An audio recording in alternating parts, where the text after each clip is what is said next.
Bismillahirrahmanirrahim. Assalamualaikum warahmatullahi wabarakatuh. Alhamdulillahi nahmaduhu wa nasta'inuhu wa nastaghfiruh. Wa na'udzu billahi min sururi anfusina wa min sayyiati a'malina. May yahdihillahu fala mudilla lahu wa may yudlil fala hadiya lahu. Asyhadu an la ilaha illallah wahdahu la syarika lahu.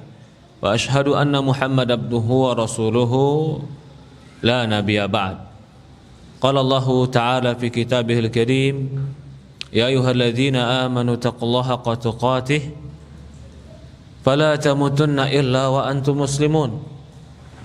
Wa qala Allah subhanahu wa ta'ala, ya ayyuhalladzina amanu taqullaha wa qulu qawlan sadida yuslih lakum a'malakum wa yaghfir lakum dhunubakum wa may yuti'illaha wa rasulahu faqad faza fawzan 'azima.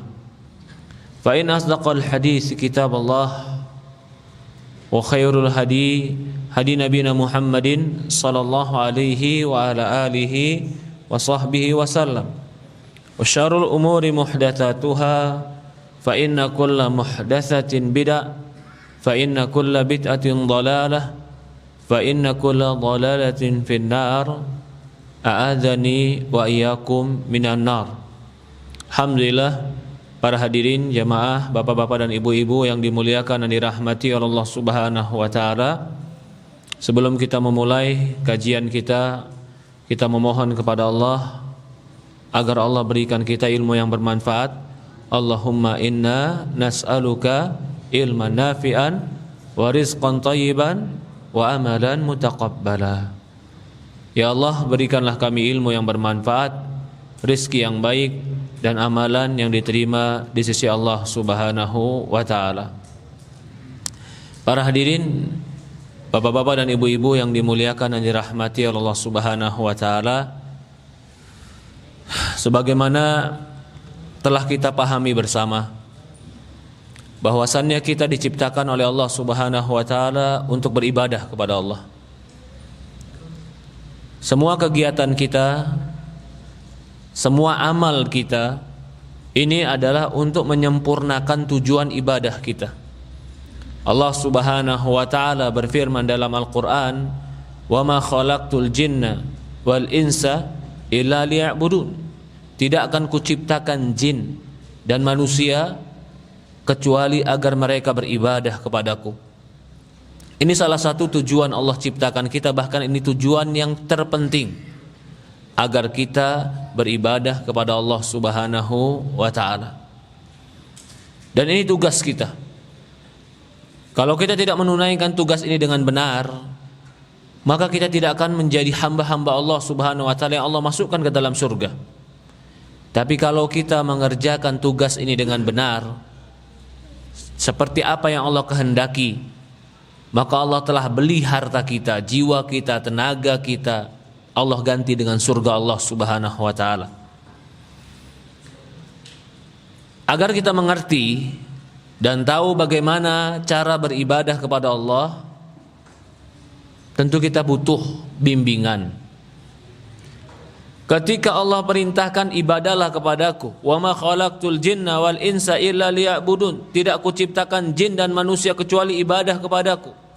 Dan kita enggak tahu bagaimana cara ibadah, dan kita punya kewajiban dan tugas untuk ibadah. Maka di antara hikmah Allah Subhanahu wa ta'ala utus nabi dan para rasul mengajarkan kita ibadah.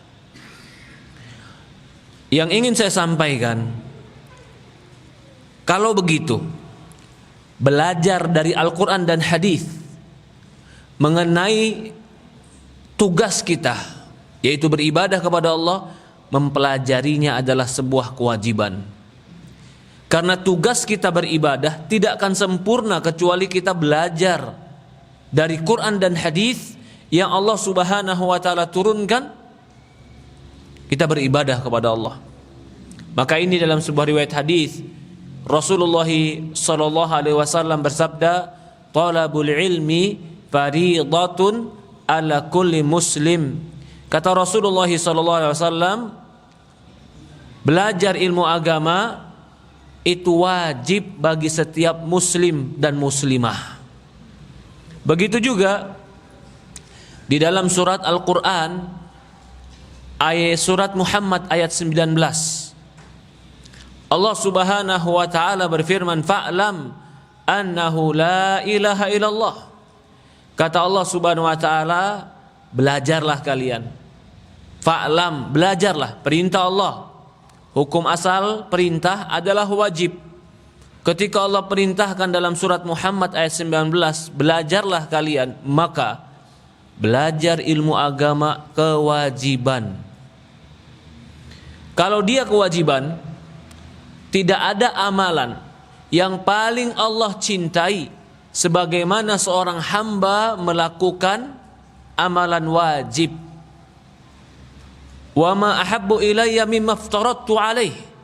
Maka dalam hadis qudsi Allah subhanahu wa ta'ala berfirman, tidak ada yang paling kucintai dari amalan seorang hamba sebagaimana dia mengamalkan amalan-amalan yang kuwajibkan untuk dia.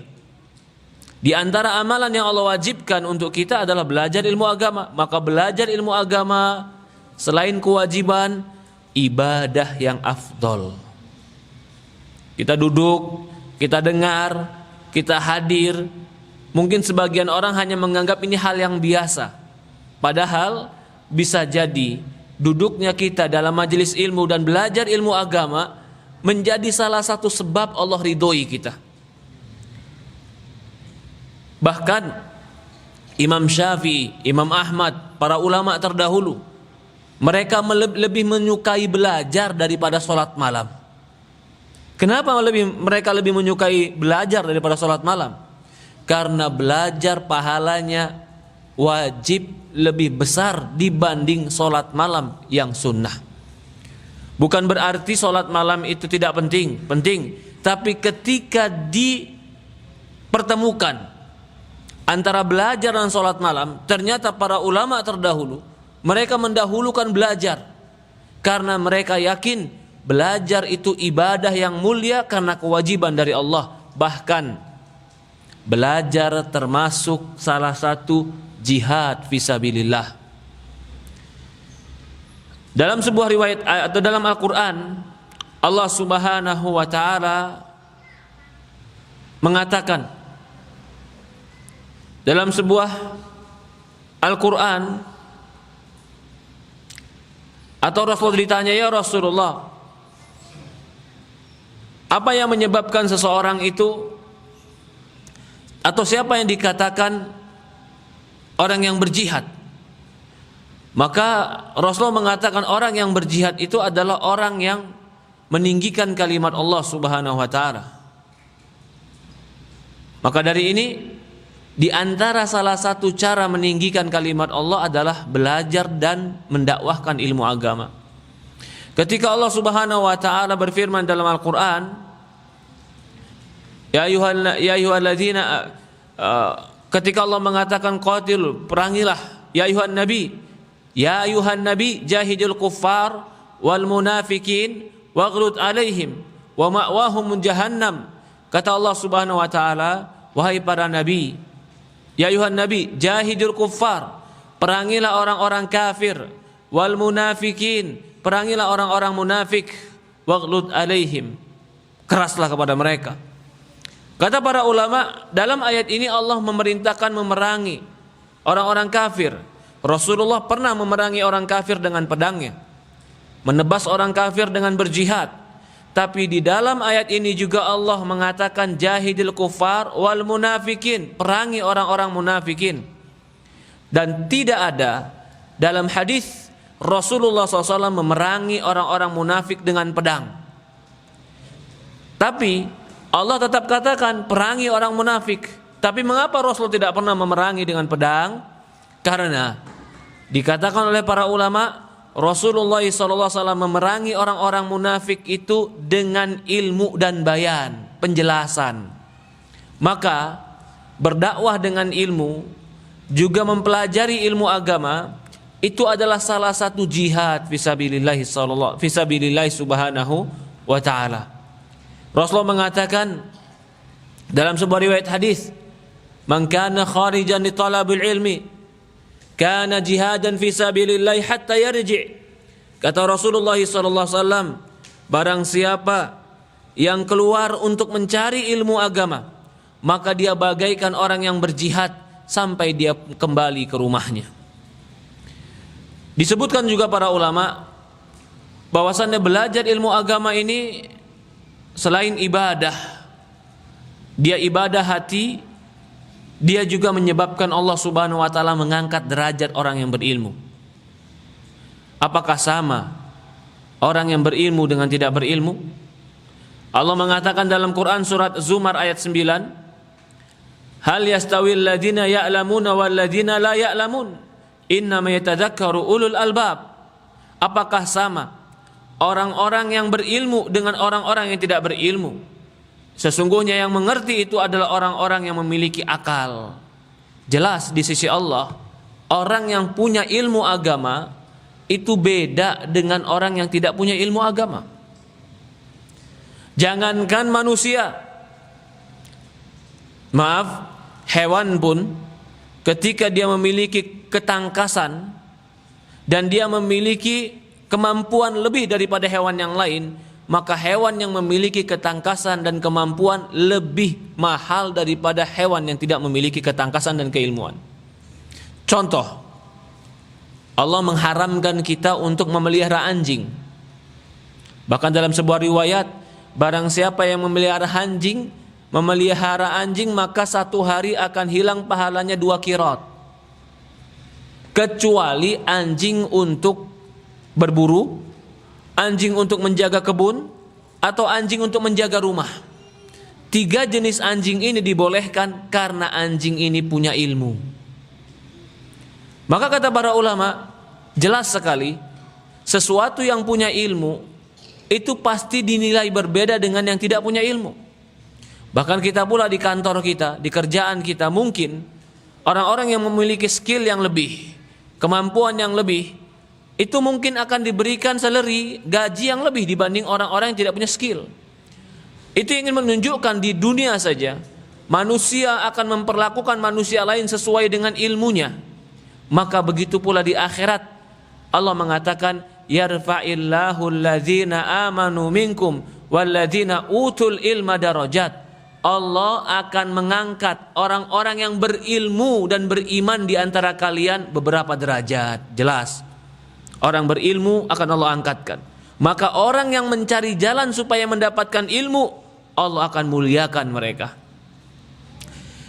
Bahkan dikatakan dalam sebuah riwayat hadis, Rasulullah bersabda, man salaka tariqan yaltamisu fihi ilm sahalallahu lahu bihi tariqan ilal jannah.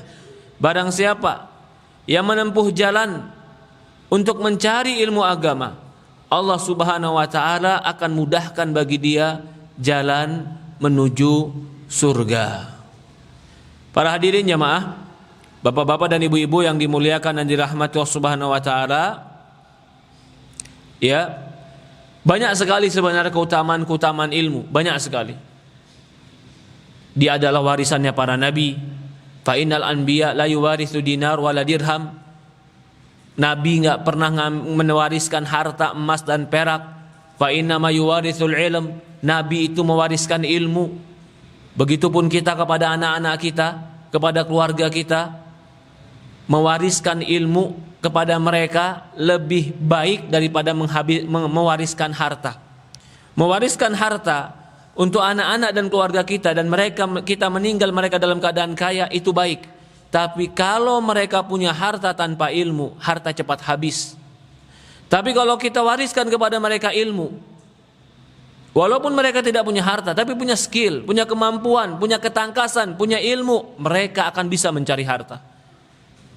Para nabi pun begitu. Tidak mewariskan kepada kita dinar, tidak mewariskan kepada kita dirham, tapi para nabi mewariskan kepada kita ilmu. Maka dari ini semua, saya ingin meringkas dulu. Kita tidak membahas keutamaan ilmu secara panjang lebar. Kita nanti akan membahas nasihat para ulama tentang orang yang belajar ilmu agama. Tapi Alangkah baiknya di awal tetap saya akan membawakan keutamaan-keutamaan ilmu ini.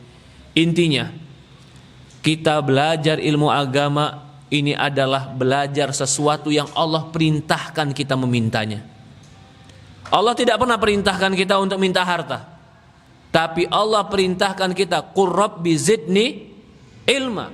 Katakanlah, ya Allah, tambahkan aku ilmu. Karena ilmu lebih bermanfaat daripada harta. Dan orang yang belajar ilmu agama, ini pula yang selalu dipinta Rasulullah SAW di setiap paginya.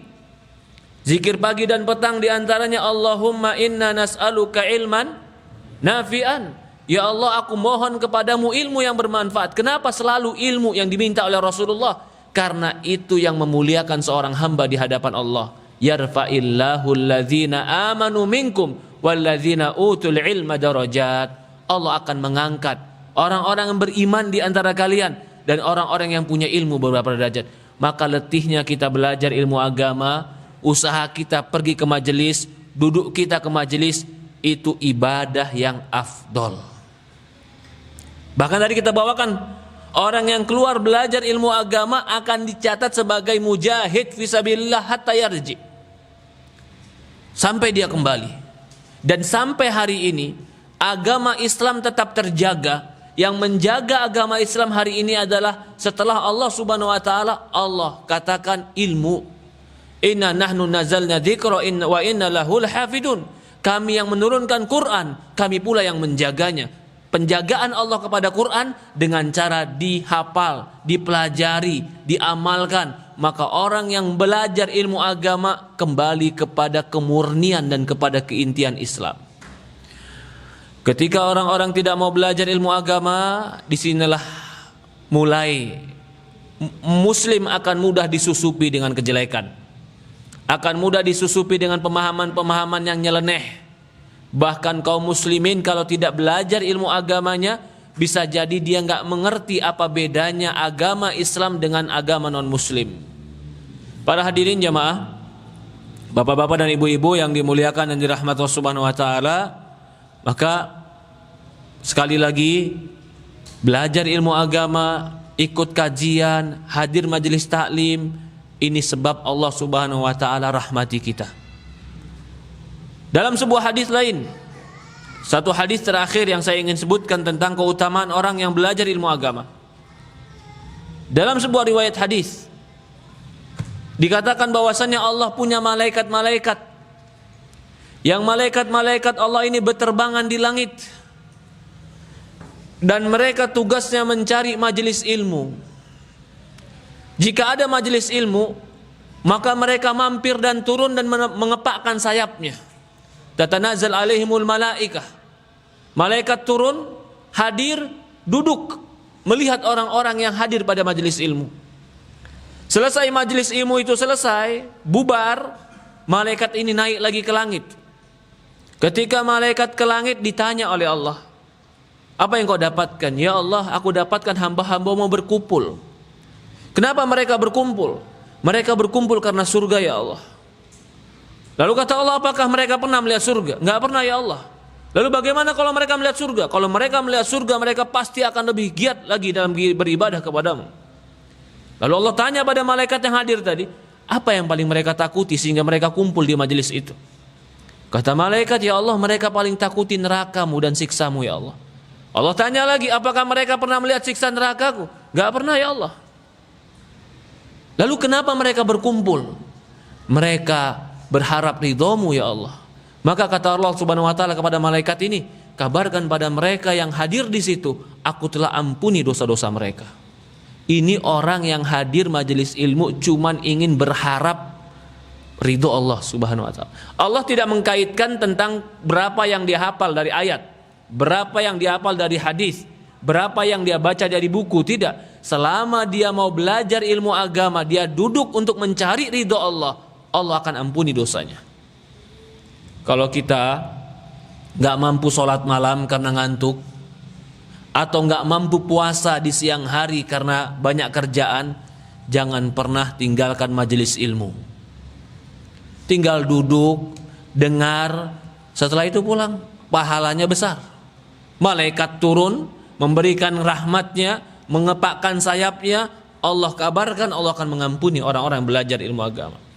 Hari ini kita akan bahas tentang wasiat para ulama bagi mereka yang mau belajar ilmu agama, yaitu sedikit keutamaan orang-orang yang belajar ilmu agama. Berkata Abu Zakaria Al-Anbari, berkata Abu Zakaria Al-Anbari, ini ulama. Apa kata Abu Zakaria Al-Anbari? Ilmun bila adabin kanari bila hatabin. Ilmu tanpa adab, etika, seperti api tanpa kayu bakar. Wa adabun bila ilmin karuhin bila jismin. Adapun adab tanpa ilmu bagaikan ruh yang tidak punya jasad. Gentayangan, Pak. Ruh gentayangan yang tidak punya jasad. Saya ulang, berkata siapa tadi? Abu Zakaria Al-Anbari. Ilmu tanpa adab bagaikan api tanpa kayu bakar. Sebentar lagi akan hilang dia. Api kalau nggak ada kayu bakar bertahan lama tidak? Tidak. Ilmu nggak ada adab, ilmunya nggak bakalan bertahan lama pada diri dia. Sebentar lagi akan redup ilmu itu. Tapi adab tanpa ilmu, punya etika, punya kesantunan, punya adab, tapi nggak punya ilmu. Karuhin bila jismin, seperti ruh tanpa jasad, nggak kelihatan, Pak. Ruh tanpa jasad nggak kelihatan. Apa maksudnya? Maksudnya adalah Allah alam, kalau kita belajar ilmu agama, maka ilmu itu agar menjadi terus pada diri kita, amalkan ilmu dengan adab. Kalau kita mau beradab, adab pun harus dibangun di atas ilmu. Jadi kalau kita udah belajar ilmu agama, harusnya semakin belajar semakin merunduk. Nas'alullah salam wal afiyah. Semakin belajar semakin lembut. Jangan semakin belajar semakin kaku. Jangan semakin belajar semakin angkuh.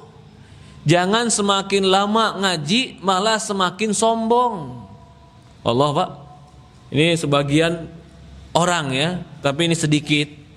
Dan insya Allah di masjid ini nggak ada orang yang kayak begitu.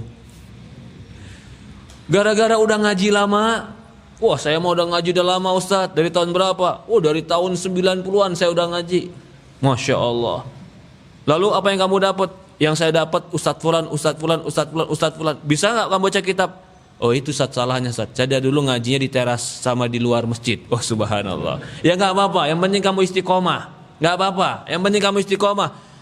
Udah dia merasa lama, dia merasa belajar banyak. Begitu yang duduk ustadznya masih muda, wah ini mah ustadz masih lamaan saya ngajinya sama ustadz ini ya subhanallah. Kalau ustadznya muda dia bilang saya lebih lama, kalau ustadznya tua dia bilang udah pernah tahu. Ya Allah ya Rabbi. Kalau kayak begini Pak, ini namanya ilmu bila adab. Ilmu tanpa adab bagaikan api tanpa kayu, sebentar lagi redup. Karena dia nggak pernah cari kayu bakarnya. Ilmu itu ada kayu bakarnya. Kayu bakarnya adalah majelis. Atau yang kedua, oh etikanya baik, santun Pak. Tapi kesantunannya nggak di atas ilmu. Gimana kesantunannya? Ya kan harus adab dulu Ustaz. Iya betul, adab penting. Tapi adab bila ilmin karuhin bila jismin. Adab tanpa ilmu bagaikan ruh tanpa jasad. Adab sama gurunya luar biasa Pak. Sampai kaki gurunya dicium. Kalau kita bilang jangan kamu cium kaki guru kamu, adab Ustaz.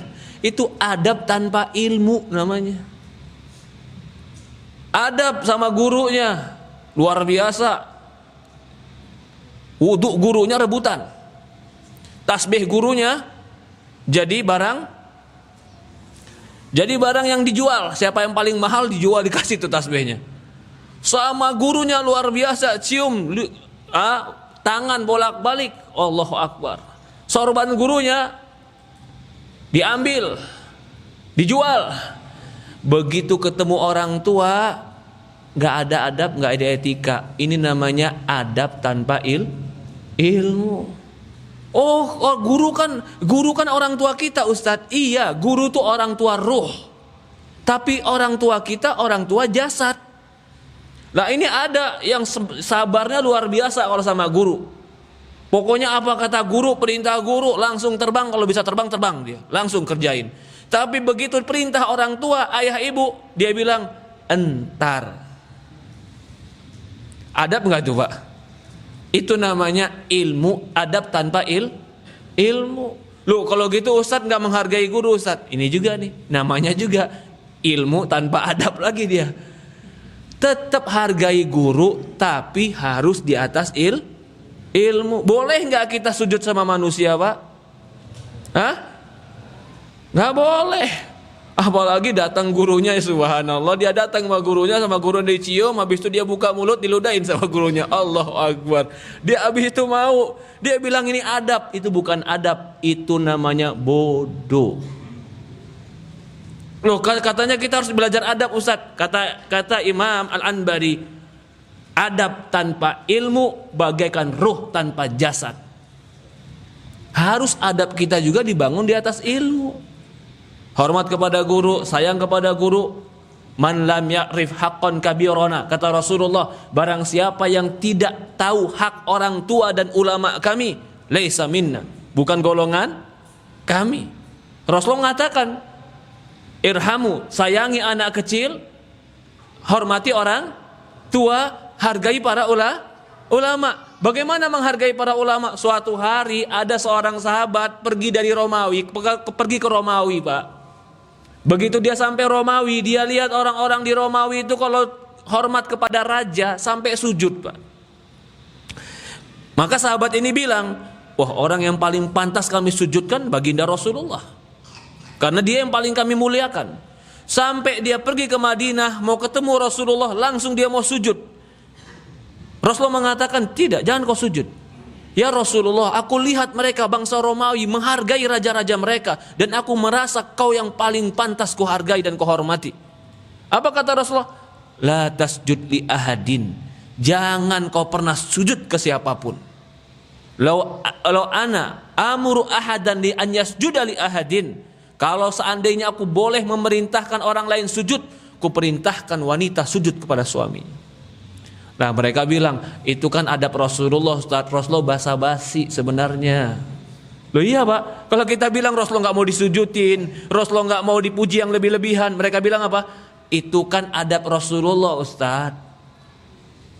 Karena dia nggak mau sombong, tapi kita adabnya tetap sujud. Bukan kamu berarti keras kepala. Rasulullah bilang jangan sujud, masih tetap sujud. Adab atau keras kepala itu, Pak? Tolabul ilmi, seorang penuntut ilmu agama harus beradab, tapi adabnya ada rambu.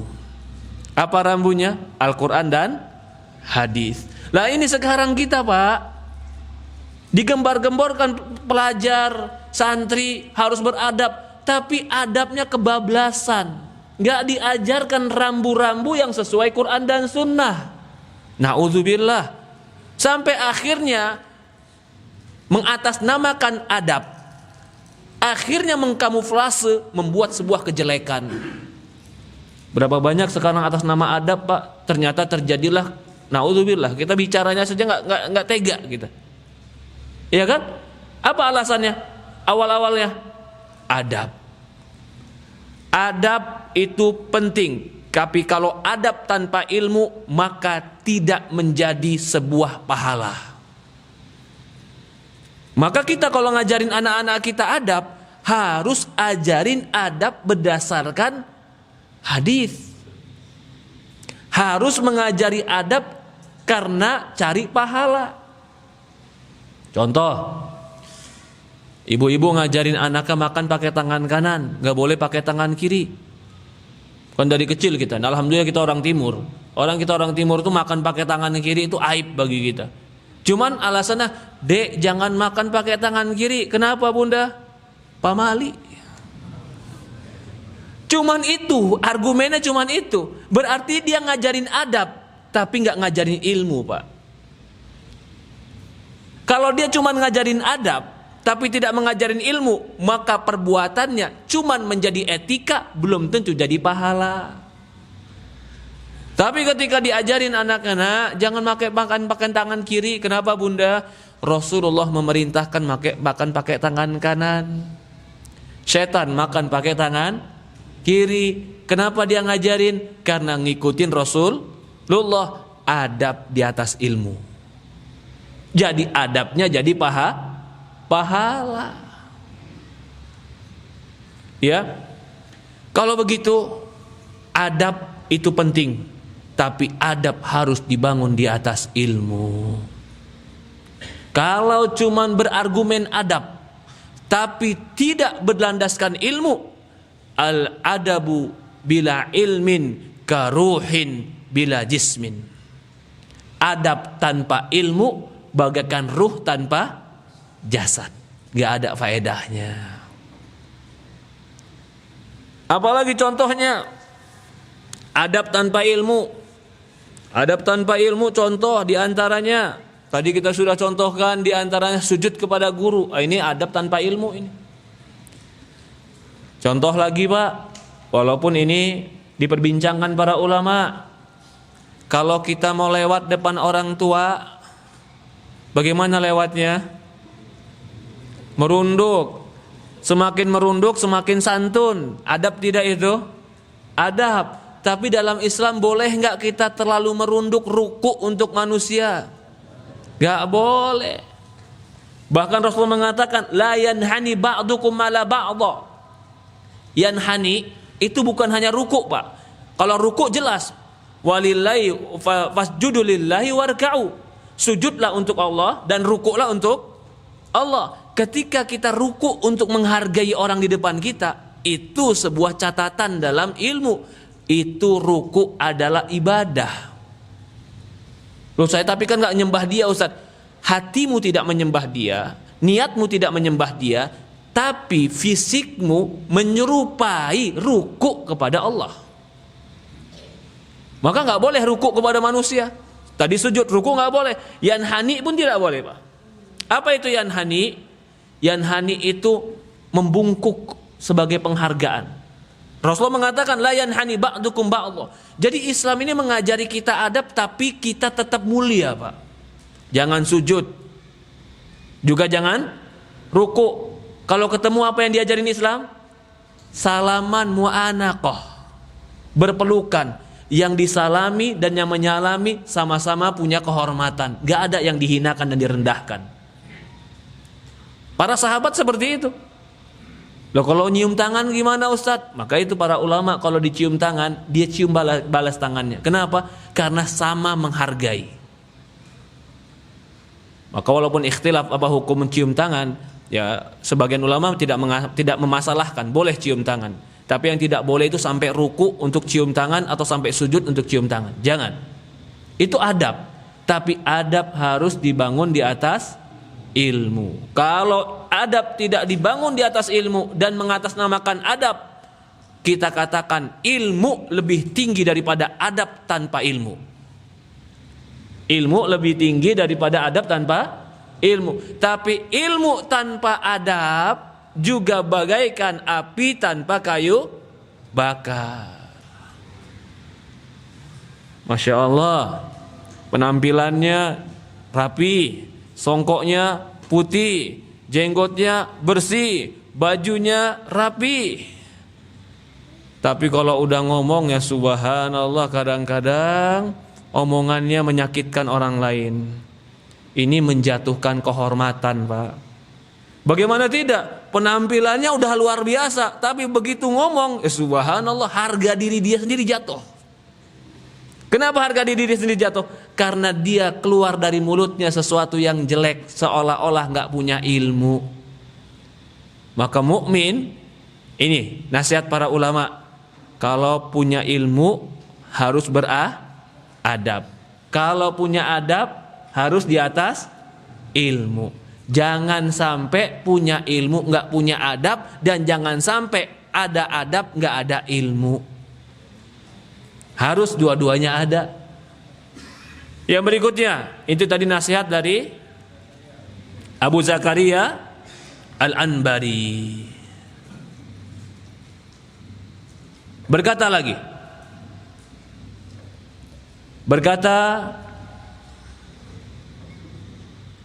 Imam Al-Ajuri, fa idza ahabbal majlisal ulama jalisahum bi adabin wa tawadu fi nafsihi wa khafdu sautah an sautihim sa'alahum bil khudu' wa yakunu aktsar su'alim 'anil ilm ma ta'abbud lillahi bihi. Perhatikan nih, di antara majelis-majelis ulama yang terbaik dan yang paling kucintai adalah majelis yang kalau duduk mereka penuh dengan etika.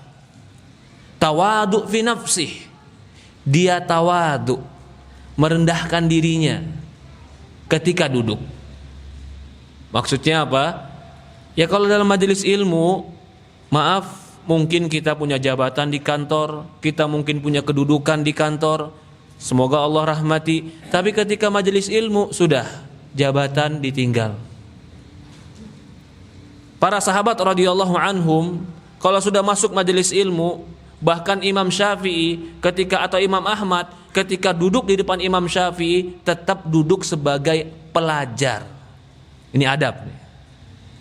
Jangan sampai kita duduk dalam majelis ilmu tapi masih membawa di dalam diri kesombongan. Salah satu sebab ilmu nggak masuk karena merasa lebih daripada orang lain. Maka orang yang belajar ilmu agama, kata Imam Al-Ajuri, aku suka majelis yang teman duduknya biadabin, penuh dengan kesantunan, etika, tawadhu fi nafsih, rendah hati dalam dirinya. Kemudian khafdu sauta min sautihim, mereka melirihkan suaranya dari suara para ulama.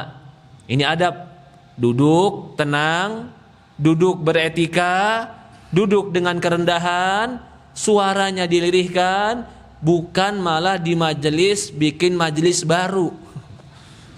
Ustazah lagi ngaji, kebetulan dia ketemu sama temannya, dia bikin majelis baru. Subhanallah, 2 majelis dalam satu masjid.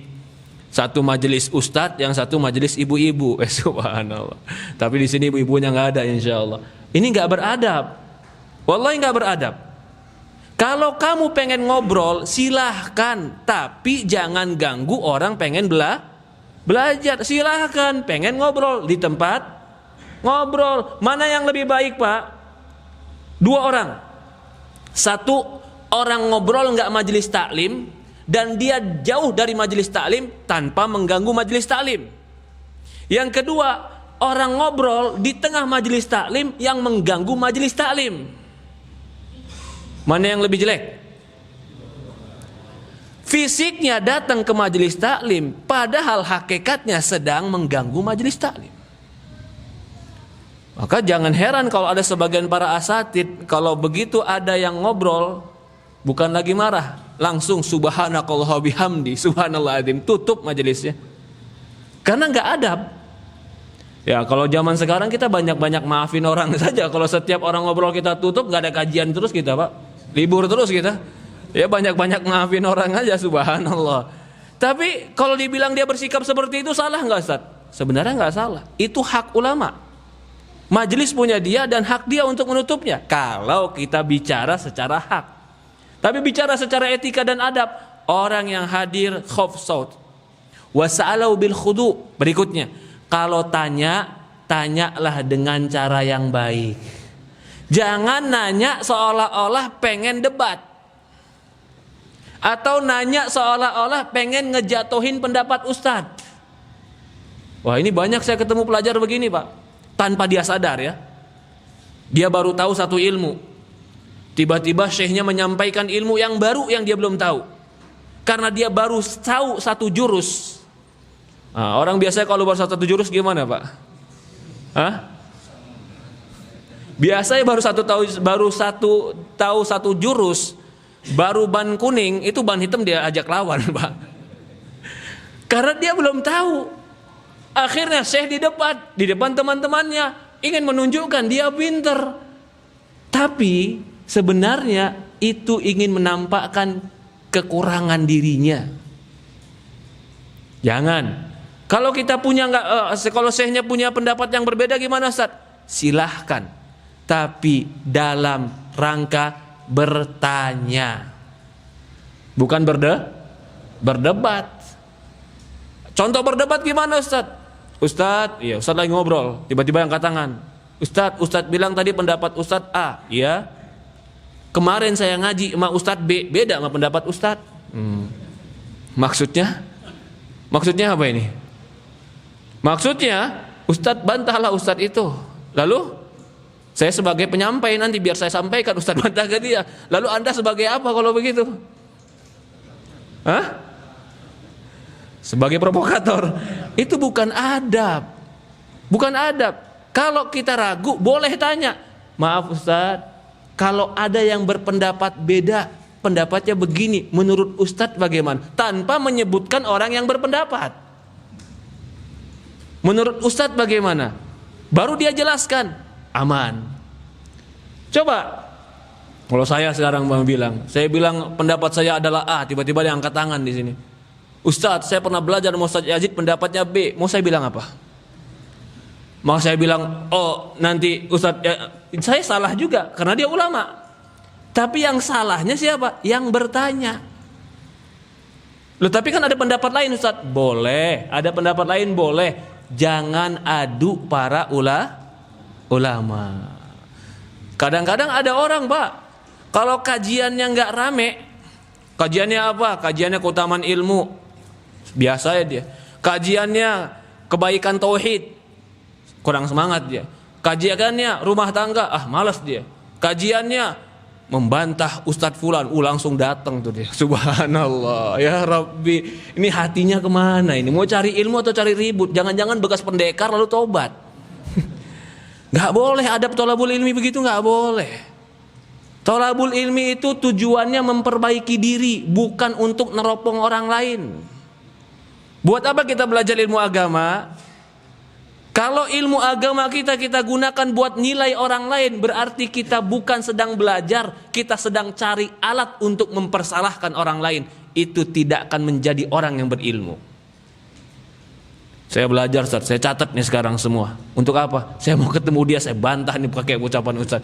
Lah aku mau nyatat buat apa? Buat berdebat sama dia Ustaz. Ilmumu gak berkah. Ilmumu gak berkah. Saya catat Ustaz, apa? Supaya saya ingat.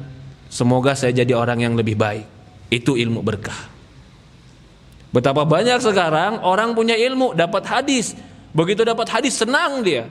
Para ulama salaf pun dapat hadis dulu senang. Tapi kesenangannya beda. Orang sekarang senang langsung dibikin status buat nyindir orang lain. Ini namanya ilmu tanpa adab. Kembali. Berkata Imam Al-Ajuri, ya, kalau dia bertanya dengan suara yang lirih.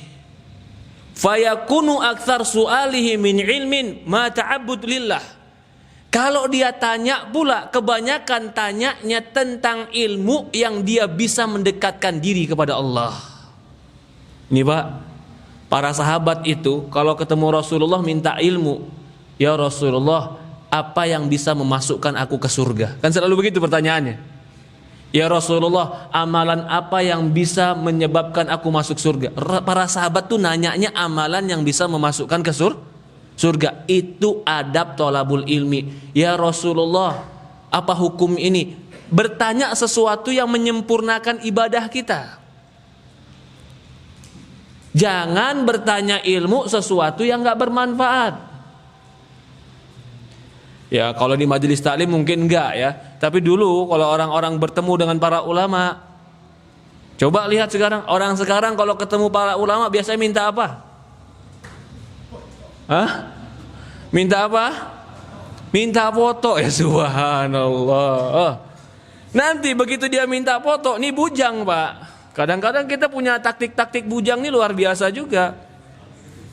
Begitu dia udah foto sama Ustadz Fulan, dia foto sama Ustadz Fulan, dia foto sama Ustadz Fulan, dia bikin nanti di media sosialnya. Abis itu dia kasih CV-nya, Ustadz Fulan semuanya kenal sama saya. Subhanallah. Tinggal dia masukin ke akhwat. Kamu akhwat, kamu mau kenal sama Ustadz siapa? Saya punya nomor teleponnya semua. Tujuannya cuman untuk cari dunia. Kalau orang dulu ketemu ulama bertanya, ketemu Rasulullah, ketika ketemu Rasulullah jalan perjalanan jauh, dia bertanya, ya Rasulullah, apa yang kau nasihatkan untuk aku? Apa yang kau nasihatkan untuk aku ya Rasulullah? La taqdab walakal jannah. Jangan marah, untukmu surga. Bahkan ketika Rasul bertanya lagi pada sahabat nih Pak, mintalah kau akan kukasih, kata Rasulullah. Ketika ada sahabat yang banyak bantu Rasulullah, disuruh minta sama Rasulullah, mintalah kau akan kukasih. Ya Rasulullah, aku minta supaya menjadi murafik. Murafik itu teman dekatmu di surga. Nah coba orang sekarang kalau pintar pergi ke ulama, minta amalan supaya apa Pak? Hah? Yang belum jodoh, amalan supaya dapat jodoh. Yang bisnisnya bangkrut, dapat amalan supaya dapat bisnis. Ujung-ujungnya cuman minta dunia. Oh dunia kan penting Ustaz, penting. Siapa yang bilang dunia nggak penting? Tapi apa yang kau pinta itu menunjukkan apa yang terpenting dalam dirimu. Para sahabat ketika ketemu Rasulullah yang diminta amalan ke surga. Kalau orang sekarang begitu ketemu para ulama, kiai, minta amalan supaya dagangan laku. Subhanallah. Dan kebetulan karena yang bertanya juga ilmunya kurang, si ulama ketika ditanya, karena kalau malu nggak bisa jawab, dia buatlah amalan-amalan yang aneh.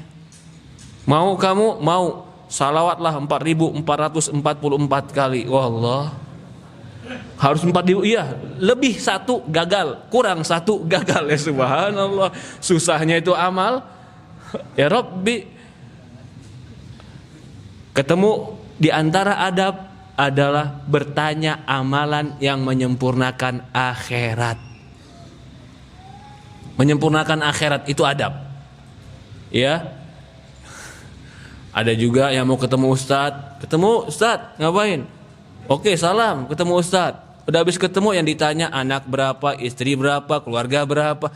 Itu terkadang nggak penting, tanya itu nggak penting. Mau basa-basi silahkan, tapi terkadang itu nggak ada hubungannya dengan ilmu. Emang kenapa hubungannya? Nggak Ustadz, pengen tahu aja Ustadz. Ah, ini kita juga pengen tahu dari ulama, bukan pengen tahu ilmunya, tapi pengen tahu sesuatu yang nggak ada hubungan sama kita. Itu juga bukan etika yang baik. Kalau ada hubungan sama kita atau bisa mendekatkan kita kepada Allah, silahkan bertanya. Tapi kalau nggak mendekatkan diri kita kepada Allah dan nggak ada hubungan sama kita, maka tidak perlu ditanyakan. Kata saya di sini, dulu aku ketemu orang-orang itu, yakunu aktsar su'alihi min ilmin ma ta'abbatu lillah bihi. Kebanyakan ilmu yang dia tanyakan, ilmu yang dia gunakan untuk beribadah kepada Allah. Yukhbiruhum annahu fakir ila ilmin ma yas'alu an. Etika berikutnya, ketika dia tanya, dia pun menunjukkan kebutuhan kepada ilmu. Maaf Ustaz, maaf Pak, saya ini fakir ilmu, saya ini kurang tahu apa hukumnya ini. Jadi bertanya bukan seperti ngetes. Ustaz katanya dari Yaman ya Ustaz? Iya, coba saya mau kasih soal Ustaz. Oke, silakan. Apa hukumnya ABC? Ustaznya bilang Allahu alam, tuh kan? Ustaz nggak tahu, katanya lulusan Yaman. Ini dosen atau mau bertanya? Itu bukan adab. Adabnya bagaimana? Adabnya adalah menampakkan kebutuhan ilmu. Kadang-kadang ada para sebagian ustadz yang namanya manusia lupa. Dan ada orang bertanya kepada Imam Malik, bawa 100 soal. Dari kampungnya, dia pergi ke kampungnya, pergi ke Imam Malik, cuman ketemu Imam Malik, bawa 100 soal. Karena dia tahu, dia dengar Imam Malik orang yang paling berilmu. Begitu dia pergi ke Imam Malik bawa 100 soal, itu yang dijawab nggak lebih daripada 10 soal. Lebihnya jawabannya cuma satu, Allahu a'lam. Dia bilang, katanya kok Imam Malik semuanya Allahu a'lam. Kata Imam Malik, tanya pada orang lebih berilmu padaku. Kenapa? Karena para ulama lebih baik dia mengatakan Allahu a'lam daripada dia jawab asal-asalan jadi tanggung jawab di yaumul qiyamah. Inna sam'a wal basar wal fuada kullu ulaika kana anhu mas'ula. Sesungguhnya pendengaran, penglihatan, hati akan ditanya di yaumul qiyamah. Yang berikutnya kata Syekh di antara adabnya, ini berkata Imam Ajuri, fa idza istafada minhum ilman a'lamahum. Kalau dapat faedah ilmu kabarkan. Ini etikanya. Tanda bersyukur kalau kita dikasih rizki adalah mengucapkan terima kasih. Tanda bersyukur ketika kita dapat ilmu, kabarkan. Alhamdulillah Ustaz, ilmu yang dikabarkan, yang Ustaz sampaikan, saya paham sekarang. Itu adab. Kabarkan. Anni qad aftu khairan, afattu khairan katsir. Bahkan dia katakan, kalau bisa katakan, aku telah mendapatkan faedah yang banyak dari penjabaran Anda. Tsumma syakarahum ala dzalik. Kemudian berterima kasih untuk itu. Fa in ghadibu alaihi lam yaghdab alaihim. Kalau seandainya gurunya marah, ya namanya guru kadang-kadang punya kekurangan. Walam yaghdab alaihim, jangan dia marah juga sama gurunya. Ini guru katanya Ustaz, iya. Masa saya taklim main HP sedikit saya diusir Ustaz? Ya hak dia, karena itu majelis dia sebenarnya. Kalau kita berbicara masalah majelis, ada dulu namanya ulama Sulaiman bin Mihran al-A'mash. Namanya Sulaiman bin Mihran A'mash. Orangnya buta, Pak. Dia ini sensitif. Pokoknya karena dia buta, majelis dia berisik, kedengaran kresek-kresek, muridnya seolah-olah nggak perhatian sama dia berhenti bacain hadis, dia pulang ke rumahnya. Namanya Sulaiman bin Mihran.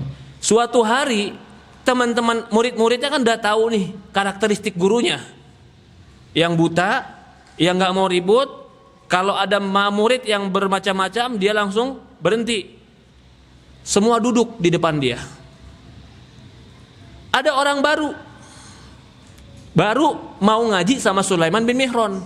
Lihat di depan, ternyata sebelah kanan kosong.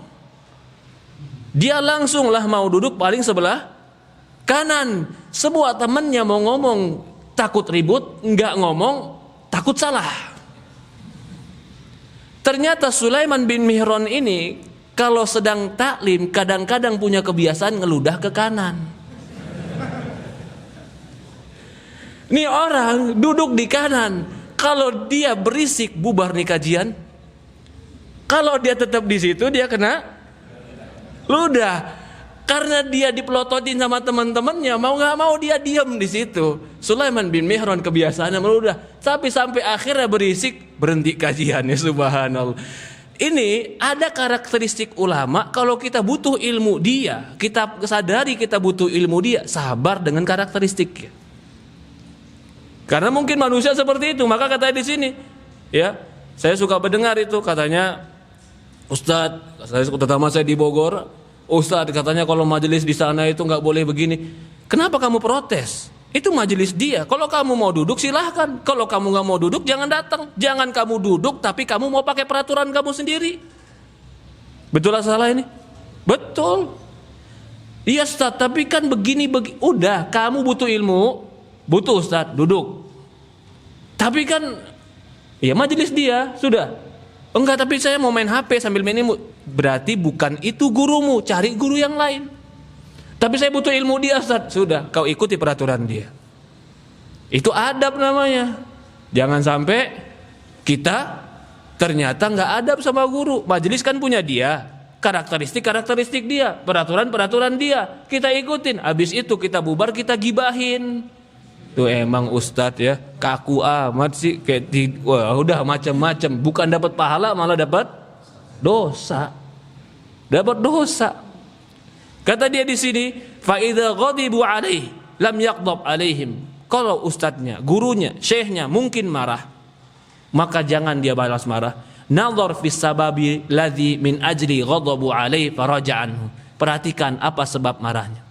I'tadara ilaihim la wala yujruhum fi su'al. Jangan mengganggu konsentrasi mereka ketika bertanya. Jangan tiba-tiba ngomong angkat tangan atau langsung ngomong nyeletuk. Rafiqun fi jamil umur, lembut dalam segala hal. Wala yunajiruhum munadarah yurihim annahu a'lam minkum. Jangan mendebat ulama di depan mereka ingin menampakkan lebih cerdas dan lebih tahu daripada orang lain. Wa innama hammatu bahats. Kalau memang mau tanya, semangat yang paling tinggi adalah mencari kebenaran. Ini kalau memang bertanya, adabnya mencari kebenaran, bukan mencari pembenaran. Ini juga kadang-kadang banyak orang mencari pembenaran. Tanya ke Ustadz, Ustadz, apa hukum perempuan safar tanpa mahram? Haram, nggak boleh. Waduh, Ustadz ini jawabannya kayaknya kurang pas deh. Coba cari Ustadz lain. Tanya Ustadz lain, Ustadz, perempuan safar tanpa mahram apa hukumnya? Gak boleh. Tapi sama teman-teman lain Ustadz, gak boleh. Tapi sama suami diizinin Ustadz, gak boleh. Wah, ini Ustadz juga sama nih kayaknya. Cari Ustadz lain. Ya, sampai akhirnya dia dapat. Ini jawabannya cocok nih Ustadz nih. Ini mau cari pembenaran atau mau cari kebenaran? Mau cari pembenaran, yang gak usah nanya, sekalian aja buat fatwa sendiri. Ya subhanallah. Kalau mau cari sampai, ya ini pengalaman ya, kalau majelis akhwat itu selalu tanya safar tanpa mahram itu apa? Udah dijawab 10 kali lebih Pak. Pertanyaannya sama, balik lagi itu lagi. Sampai saya bilang, kalau saya bilang boleh nih, boleh perempuan safar tanpa mahram, tapi hadis Rasulullah mengatakan tidak boleh, di yaumul qiyamah jadi hukum saya atau hukum Rasulullah? Hukum siapa yang jadi?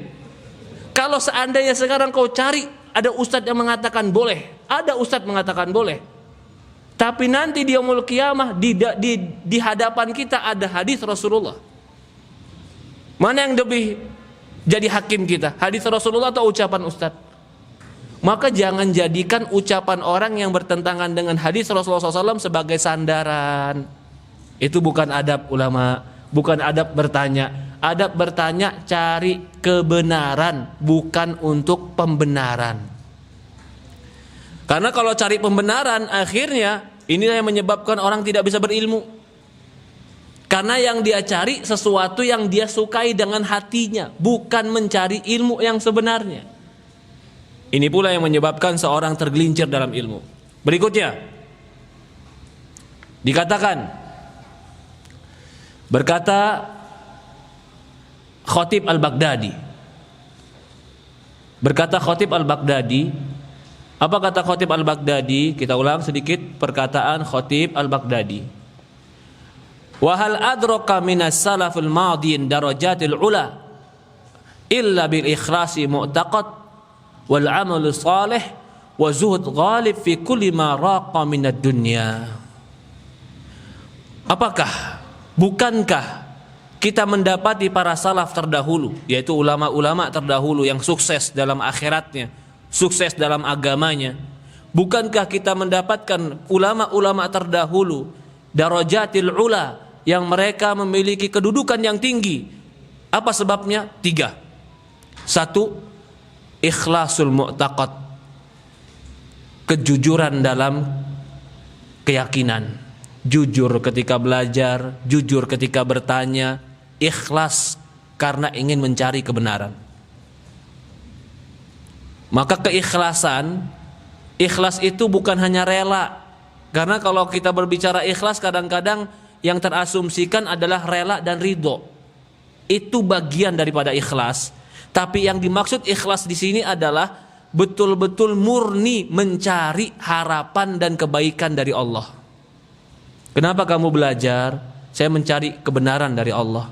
Kenapa kamu belajar? Saya mencari ridho Allah. kalau ini asal dari orang belajar, maka dia berani untuk meninggalkan nafsunya ketika dia dapat hadis dan Quran dari Allah Subhanahu wa taala. Ini yang pertama. Apa itu? Ikhlasul mu'taqad.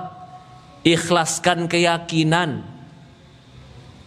Mau cari ilmu, mau jadi orang lebih baik, mau lebih benar, mau lurus ya Allah. Ini penting. Karena betapa banyak orang yang sudah mendengar tentang Al-Quran dan hadis, tapi karena dia tidak, memang dalam dirinya tidak mau mencari kebenaran, tidak masuk. Dia selalu mencari yang sesuai dengan seleranya. Dia kira majelis ilmu kayak rumah makan. Gimana rumah makan, Pak? Sesuai selera. Dia cari ustadz, dia cari guru sesuai selera. Coba majelisnya, oh nggak ada jogetnya, nggak enak, nggak rame ini, subhanallah. Dia cari majelis yang joget. Begitu anak muda, dia lihat juga. Anak muda cari majelis, yang hadir siapa? Ya Allah, nenek-nenek semua, nggak jadi hadir. Kenapa? Dia ternyata anak mudanya bukan karena Allah. Kalau kayak begini nggak dapat ilmu, Pak. Ikhlasul mu'taqad. Ya Allah, aku cari ilmu, pengen jadi orang lebih baik. Sehingga Allah bimbing terus. Allah bimbing ilmunya, Allah bimbing amalnya, Allah bimbing kejujurannya. Orang jujur akan benar dapat ilmu. Orang yang berbohong, maksudnya berbohong apa? Pura-pura karena Allah, padahal bukan karena Allah. Pura-pura untuk agama, padahal untuk dunia. Itu bohong. Orang yang tidak jujur tidak akan pernah bisa sampai pada tujuan. Yang kedua, para ulama dulu, al-amalu saleh, mereka mengamalkan ilmu. Jadi udah tahu ilmunya, jangan hanya sekedar wawasan, jangan hanya sekedar catatan. Kalau ilmu itu cuma sekedar catatan yang disimpan, kita pasti akan kalah sama AI dan hard disk. Komputer hafal Quran nggak, Pak? Hafal setiap huruf, setiap ayat diketik langsung keluar. Apa yang nggak bisa dilakukan komputer sama AI, Pak? Mengamalkan ilmu. Kalau kita tidak amalkan ilmu kita tidak akan pernah lebih hebat dari komputer. Tapi ketika kita amalkan ilmu kita, maka disitulah ilmu menjadi bermanfaat.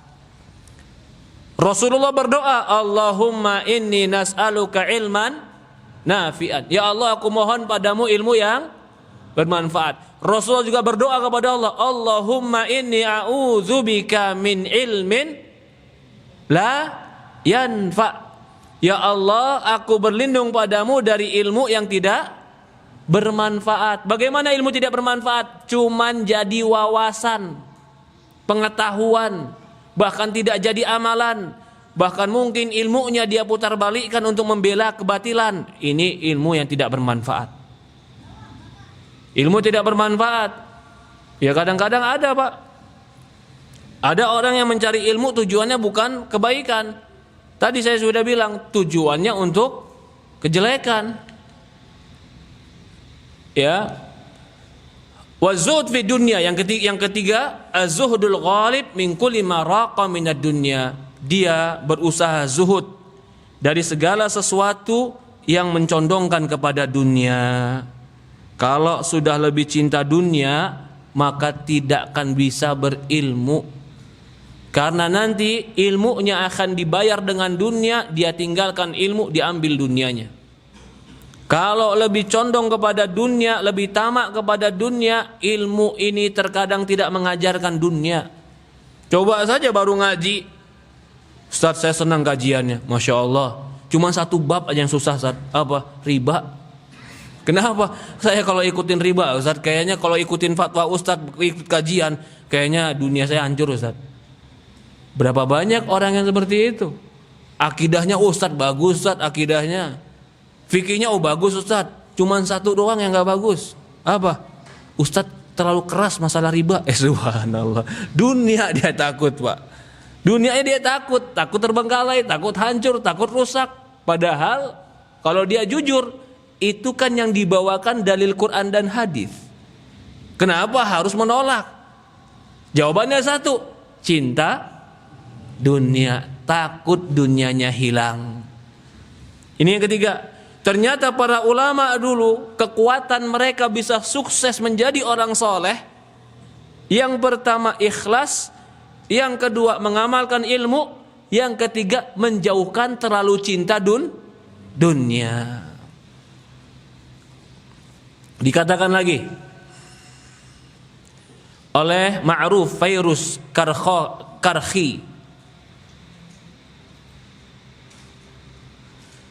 di antara adab juga dikatakan oleh Fairuz Karhi, "Idza aradallahu bi'abdin khairan fataha lahu babal amal wa aghlaqa anhu babul jidal." Subhanallah. Jika Allah menginginkan seorang hamba kebaikan, maka Allah bukakan bagi dia pintu beramal dan Allah tutup bagi dia pintu berdebat. Jika Allah menginginkan dengan seorang hamba itu kejelekan, Allah bukakan pintu berdebat dan Allah tutup pintu amal. Maksudnya gimana, Pak? Kalau dia dapat ilmu dan ilmunya menjadikan dia beramal, tidak untuk berdebat, berarti ilmunya menjadikan dia baik. Tapi kalau dia dapat ilmu bukan jadi amal, malah jadi debat, ini berarti ingin menunjukkan dia belum tentu mendapatkan kebaikan. Ya. Sama, setiap orang yang belajar ilmu agama, dia harus tinggalkan perdebatan. Jangan debat. Jangan debat. Suami, istri, teman, tetangga, teman rumah, masjid dekat rumah, siapapun, debat itu bukan cara yang benar dalam berdakwah. Si ibu udah sering ngaji. Ibu-ibu kan biasanya kalau ngaji, Masya Allah, waktu duha ngaji, Senin, Rabu, Kamis. Senin, Selasa, Rabu, Kamis. Jumat nggak ngaji, Sabtu ketemu keluarga, Minggu juga kadang-kadang nggak ngaji. Karena ngajinya udah banyak, si suami ngajinya cuma Minggu. Akhirnya si istri lebih banyak wawasan daripada suami. Setiap dikasih tahu suami bilang, ayah salah, yang benar ibu. Masya Allah. Boleh nggak saat begitu? Jangan. Loh, tapi benar saya Ustaz. Kamu benar, tapi belum tentu cara kamu benar. Apakah semua yang kita tahu perlu kita perdebatkan? Apakah semua yang kita tahu perlu kita paksakan kepada orang? Apakah benar semua yang kita anggap benar harus benar juga dianggap orang? Kan tidak harus. Maka itu tidak perlu berdebat, karena berdebat itu adalah memaksakan orang lain berpikir seperti pemikiran kita. Itu nggak boleh, kecuali sesuatu yang mutlak. Apa itu yang mutlak, Pak? Yang pasti, yang nggak boleh diperdebatkan, harus ikut. Itulah ilmu Quran. Lam yalid walam yulad, Allah tidak beranak dan tidak diperanakkan. Perlu diperdebatkan nggak, Pak? Nggak perlu diperdebatkan. Orang yang mau berdebat tinggalkan itu. Ini udah benar, kebenarannya mutlak. Kalau perkara-perkara ijtihad, perkara-perkara beda pandang, tinggalkan perdebatan. Kalau seandainya kita pun benar, sudah. Kita lebih baik meninggalkan perdebatan, karena perdebatan mengeraskan hati.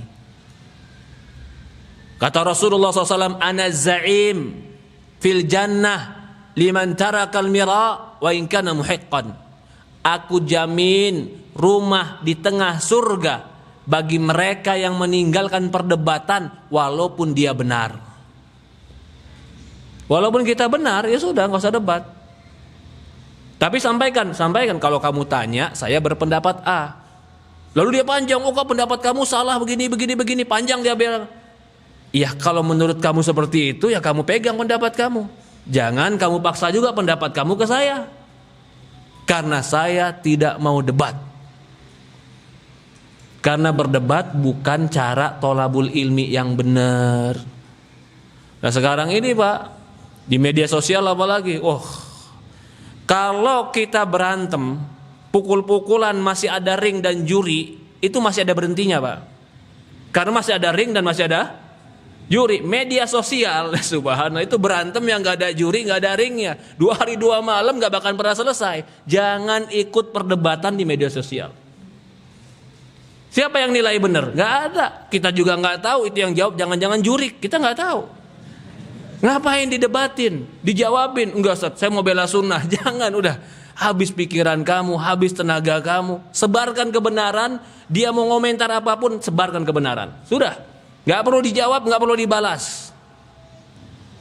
Karena membalas masalah-masalah seperti itu mengeraskan hati. Maka kata di sini tadi, dia bilang apa? Barang siapa yang Allah inginkan kebaikan, dibukakan pintu amal, ditutup pintu debat. Barang siapa yang Allah inginkan kejelekan, dibukakan pintu debat, ditutup pintu amal. Subhanallah, la ilaha illallah. Ini hati-hati ya, orang belajar ilmu agama jangan suka debat. Berkata Imam Ahmad bin Hanbal tentang seorang laki-laki yang banyak menulis hadis. Dia kumpulin hadis, dia kumpulin banyak. Maka berkata Imam Ahmad bin Hanbal, "Yan bagi an yukthiru amal bihi ala qadr ziyadati fi talab." Harusnya seyogyanya dia memperbanyak amal sesuai kadar ilmu yang ditambah. Maka para sahabat dulu tidak tambah hafalan 10 ayat sampai 10 itu jadi amalan. Diamalkan dulu baru tambah ilmu, diamalkan dulu baru tambah ilmu. Jadi ilmu yang kita pelajari itu untuk diamalkan. Perlahan demi perlahan menjadikan kita orang yang lebih baik dengan ilmu kita. Ya. Berkata Imam Ibn Hazm, ini sekarang perkataan Imam Ibn Hazm, wabil jumlah, secara umum, al jahlu la khaira fih, orang bodoh, kebodohan itu tidak ada kebaikan di dalamnya. Kebodohan itu nggak ada kebaikan dalamnya. Kemudian wal ilmu idza lam yusta'malhu sahibu, tapi kalau punya ilmu tidak dimanfaatkan dan diamalkan oleh pemilik ilmu, fahuwa aswa minal jahil, bisa jadi orang ini lebih jelek daripada orang bodoh. Begini maksudnya Pak, orang bodoh jelek tidak? Jelek. Tapi orang berilmu tidak mengamalkan ilmu bisa lebih jelek daripada orang bodoh. Contoh, orang yang nggak tahu, baru gara-gara masuk Islam, dia nggak tahu sholat itu harus berwudu, sehingga dia sholat tanpa wudu. Salah atau tidak? Salah. Tapi dia bodoh. Pasti kita kasih apa? Dispensasi. Oh, dia bodoh. Ini ada orang udah tahu ilmu agama, udah belajar ilmu agama, tapi sholat nggak pakai wudu. Lebih jelek mana sama orang yang pertama tadi? Orang yang kedua. Ada orang awam gak pernah belajar ilmu agama dan gak tahu banyak tentang dalil ilmu agama. Hidupnya banyak di lingkungan orang-orang yang non muslim. Lalu orang ini yang gak banyak belajar ilmu agama, gak pakai jilbab, salah gak dia? Salah, tetap kita bilang salah. Tapi karena lingkungan dan kebodohan. Yang kedua, dia doktor tafsir, bilang nggak apa-apa nggak pakai jilbab. Mana yang lebih jelek Pak? Hah? Yang kedua, ini maksud daripada Ibnu Hazm. Orang bodoh itu jelek, tapi lebih jelek lagi orang berilmu yang nggak menggunakan ilmunya dengan benar. Karena kalau orang bodoh, dia ngomong nggak ada yang ngikutin. Kalau dia udah gelarnya profesor, doktor, dia ngomong banyak yang ngikutin, bahaya. Maka berbahayalah orang berilmu tapi tidak beramal. Harusnya orang yang belajar ilmu hujjatun zaidatun ali, bahkan ilmunya menjadi tambahan hujah untuk dia. Allahu a'lam.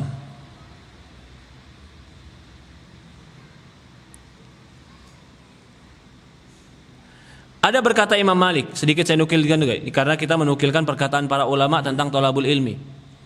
Kata Imam Malik kepada seorang pemuda dari Quraisy, "Ya ibn akhi, ta'allam adab qabla an tata'allamul ilm." Wahai akhi, belajarlah adab sebelum kau belajar ilmu. Ini kadang-kadang masalah ini jadi bingung nih orang. Tadi katanya ilmu tanpa adab percuma, Ustaz. Kalau begitu ilmu dulu atau adab dulu? Di sini kata Imam Malik kepada seorang pemuda, anak, belajarlah adab sebelum belajar ilmu. Maksudnya adalah bukan berarti adab tanpa ilmu, tidak. Jadi di zaman para ulama dulu ada beberapa kelas.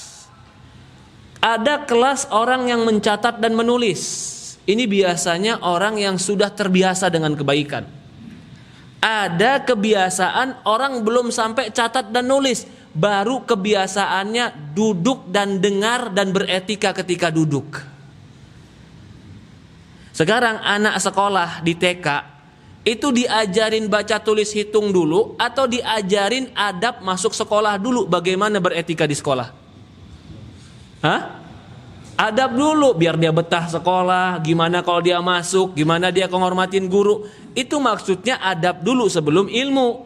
Maka begitu juga di zaman Imam Ahmad, hampir 5.000 yang hadir di majelis Imam Ahmad, yang pegang pena itu nggak lebih dari 1.000. Lebihnya mendengar karena ingin belajar etika dan adab. Lah bukan berarti nanti artinya kalau gitu adab lebih tinggi daripada ilmu. Tidak, ilmu lebih tinggi daripada adab. Karena sebelum masuk ilmu kau belajar adab dulu. Karena kalau ilmu tanpa adab bagaikan ruh tanpa jasad.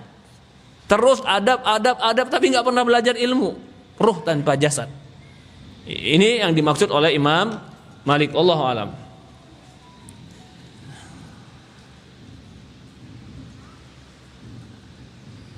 Berkata Imam Abdurrahman Al-Mahdi, Abdurrahman bin Mahdi, ini ulama juga. Kata dia, "Thalathatun la yu'khadu anhum." 3 orang yang tidak boleh diambil ilmunya. Muttaham bil kadzib, orang yang dituduh berdusta. Dia bukan pendusta, tapi disinyalir pendusta, suka bohong, jangan diambil ilmunya. Yang kedua, sahibu bid'atin yad'u ila bid'atihi, orang yang punya pemahaman bid'ah dan mengajak kepada bid'ahnya. Yang ketiga, ar-rajulu ghalib alaihi wahmun ghalat, orang yang seorang laki-laki yang kesalahannya mendominasi daripada kebenarannya, banyak salahnya. Walau beda dengan ahlu bid'ah. Kalau ahlu bid'ah itu tujuannya memang membela kebid'ahan. Dia sebenarnya tujuannya nggak membela kesalahan, tapi kesalahannya kebanyakan. Sehingga kalau orang banyak salah, ini terkadang tidak pantas untuk diambil ilmunya. Kalau Imam Malik berkata, jangan diambil ilmu dari 4. Yang pertama, jangan mengambil ilmu dari orang bodoh. Ya, orang bodoh gimana maksudnya, Ustaz? Jelaslah, ya enggak, ngomong sama semut itu pintar atau bodoh, Pak sebenarnya, Pak? Lah kita ngambil ilmu dari orang kayak begini gimana coba? Subhanallah, dia bener Ustaz ngomong sama semut, siapa yang nerjemahin? Dia Ustaz, kamu dibodohin karena nggak ada yang tahu bicara bahasa semut. Itu safih namanya, bodoh. Yang kedua kata Imam Malik, la yu'khadu an sabil hawa, jangan ambil ilmu dari orang yang ngikutin hawa nafsu, yang mengajak kepada hawa nafsunya. Pokoknya, ini ciri-ciri orang yang ngikutin hawa nafsu, Pak. Pokoknya semuanya boleh, cuman satu yang nggak boleh. Kamu ngikutin salafi nggak boleh, semuanya boleh. Allahu Akbar. Kamu mau apapun boleh, yang satu nggak boleh, ikutin Quran dan hadis. Subhanallah. Ini hawa, Pak, hawa nafsu ini. Ya. La min kadzabi yakdzibu. Yang ketiga, jangan dari pendusta yang suka mendusta ke dalam hadis. Ini penting, Pak. Emang ada ustadz pendusta? Ada. Loh, di mana ustadz? Lah, dia bawa hadis palsu padahal bukan hadis Rasulullah. Hadis palsu dusta tidak? Oh, apalagi mau maulidan begini, Pak. Hadis-hadis palsu tentang maulidan banyak. Kalau ditanya kenapa kamu berdusta? Kan tujuannya baik supaya orang mau mengamalkan. Apakah ada dispensasi berbohong atas nama Rasulullah menganggap orang lain baik? Gak ada. Rasulullah mengatakan, man kadzdzaba alayya muta'ammidan falyatabawa maq'adahu minan nar. Kata Rasulullah SAW, barang siapa yang berdusta membawa namaku, hoax itu berarti, falyatabawa maq'adahu minan nar, dia udah pesan tempat duduk di neraka. Jadi orang-orang yang bawa hadis palsu, ini yang saya sebutkan hadis riwayat Muslim. Rasulullah bilang itu, man kadzdzaba alayya muta'ammidan, orang yang berdusta atas namaku sengaja, dia telah menyiapkan tempat duduknya di neraka. Yang keempat, wa in kana la yuttaham 'ala al-ahadits rasul wala min syaikhin lahu fadlun salahu ibadah idza kana la ya'rifu ma yuhaddits. Yang terakhir, jangan juga ambil ilmu dari orang yang enggak ngerti apa yang dia ceritakan. Dia ceritakan hadis tapi dia enggak ngerti maksud hadisnya gimana, sehingga perbuatannya juga melanggar hadis. Itu namanya ruwaibidah. Orang yang enggak tahu ilmu agama tapi dia menggunakan topeng dan menggunakan jubah agama supaya orang lain kagum sama dia. Itu namanya ruwaibidah. Lah kalau begitu kita harus paham, ini ciri-ciri orang enggak boleh diambil hadisnya. Maka salah satu ciri orang yang benar ilmunya selalu mengembalikan kepada Allah dan Rasul setiap pendapatnya. Qala Allah wa qala Rasul. Maka Rasulullah mengatakan, kata Rasulullah SAW, taraktu fikum syai'aini lan tadillu ba'dahuma kitabullah wa sunnati. Kata Rasulullah SAW, kutinggalkan bagi kalian dua perkara yang tidak akan tersesat selama-lamanya. Dua perkara ini, kalau kalian pegang teguh dengan dua perkara ini, kitabullah, Al-Quran, dan sunnah Rasulullah SAW. Para hadirin, mungkin ini sebagian ya. Sebagian nasihat-nasihat para ulama, sebenarnya masih banyak. Saya mengambil buku dari buku Min Wasaya Ulama li Talabul Ilmi, karya Syekh Abdul Aziz bin Muhammad bin Abdullahi Sadhan. Ini Syekh pernah datang ke Indonesia dan dia masih hidup, hafizallahu taala. Dia menulis sebuah buku judulnya Wasaya Ulama, wasiat-wasiat ulama untuk orang yang belajar ilmu agama. Ya, sudah 1,5 jam pertemuan kita. Kita cukupkan atau mungkin ada pertanyaan? Cukup ya? Ada pertanyaan? Iya, kalau ada pertanyaan berarti kita sampai zuhur lewat sedikit, Pak.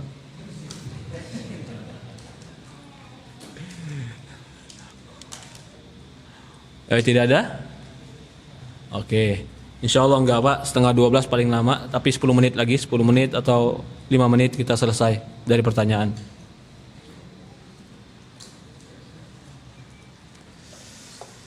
Ya Allah, ya Rabb. Syukron. Masya Allah. Assalamualaikum warahmatullahi wabarakatuh. Bertanya Ustadz, amalan apa saja yang dapat membawa kita ke surga? Yang pertama, tauhid. Tauhid itu, man kana akhir kalami la ilaha illallah dakhalal jannah. Barang siapa yang ucapan yang mengucapkan la ilaha illallah masuk surga. Maka pelajari tauhid, perdalam tauhid, amalkan tauhid, dan pelajari apa yang merusak dan membatalkan tauhid. Itu yang paling tinggi. Tauhid kepada Allah Subhanahu wa taala. Yang kedua, jaga lisan dan jaga kemaluan. Karena Rasulullah pernah ditanya, "Ya Rasulullah, apa yang paling banyak memasukkan manusia ke neraka?" Al-famu wal faraj. Apa yang paling banyak memasukkan manusia ke surga? Husnul khuluq, baiknya akhlak. Baik akhlak juga paling banyak memasukkan manusia ke surga. Bahkan yang paling berat timbangan di yaumul qiyamah adalah baiknya akhlak. Juga yang ketiga, amalan yang mengantarkan kita ke surga adalah belajar ilmu agama. Man salaka tariqan yaltamisu fihi ilm sahalallahu lahu bihi tariqan ilal jannah. Barang siapa yang menempuh jalan mencari ilmu agama, Allah mudahkan bagi dia jalan menuju surga. Masih beberapa lagi, tapi itu sebagiannya, ya. Dalam ruangan majelis ada gambar foto kalender santri, apakah malaikat masuk ke ruangan majelis? Kalau bisa dicoret matanya. Karena tidak akan masuk malaikat yang ada gambar dan ada anjing. Rasulullah pernah hampir tidak masuk rumahnya ketika Aisyah memajangkan di kordengnya gambar. Begitu kordengnya dirobek, diletakkan di bawah, Rasulullah masuk dan Rasulullah katakan, la yadkhulul malaikah baitan fi sur wala kalb. Malaikat tidak akan pernah masuk rumah yang ada anjing dan ada gambar. Hadisnya jelas enggak? Ada anjing dan ada gambar. Sekarang perlu dipahami apa lagi? Oh, maksudnya Ustadz itu gambar yang disembah. Emang Aisyah nyembah gambar? Kan Rasulullah mau masuk ke rumah Aisyah. Oh enggak Ustadz, itu maksudnya gambar, tapi gambar patung kali Ustadz, berbentuk patung. Masa patung jadi kordeng? Oh itu maksudnya mungkin. Udah hadis, jangan maksudnya, udah. Terima hadis, udah.